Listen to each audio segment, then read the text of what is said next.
আপনাদের শরীরে কি চুলকানো হয়েছে, অ্যালার্জি আছে, কোনোভাবেই চুলকানো কমছে না, আর চুলকাতে চুলকাতে অসহ্য হয়ে গেছেন? তো চলুন আমার মতন নিম সাবান বানিয়ে নিন। এই সাবান দিয়ে 1 সপ্তাহ স্নান করলে সব চুলকানো অ্যালার্জি যা আছে সব দূর হয়ে যাবে।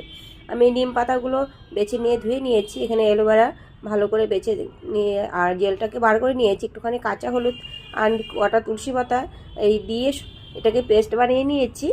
নিম পাতাগুলো দিয়ে সব পেস্ট বানিয়ে নিয়ে এদিকে কিন্তু দুটো পেঁয়াজ সাবানগুলো ছোটো ছোটো করে কেটে নিলাম। নিয়ে এবার আমি কড়াইয়ের মধ্যে একটু জল দিয়ে বাটিটা বসিয়ে দিয়েছি, জলটা অবশ্যই গরম হতে হবে। দিয়ে এই যে লিকুইড হয়ে গেছে একদম সাবানগুলো গলে, আর এই যে পেস্টটা বানিয়ে রেখেছিলাম নিম পাতা, অ্যালোভেরা, তারপরে দিয়েছি কাঁচা হলুদ, তুলসী পাতা, এটা কিন্তু ভালো করে নামিয়ে নিলাম। তারপর নামিয়ে নিয়ে আর এই যেগুলোতে সাবান বসিয়েছি সেগুলোতে একটু তেল ব্রাশ করে দিয়ে দিয়েছি। দিয়ে 1 ঘন্টার জন্য রেখে দেবেন। একদম সাবান রেডি, নিমের সাবান। কেমন হয়েছে অবশ্যই কমেন্ট করে বলবেন, আর এই সাবান দিয়ে অবশ্যই স্নান করে দেখবেন।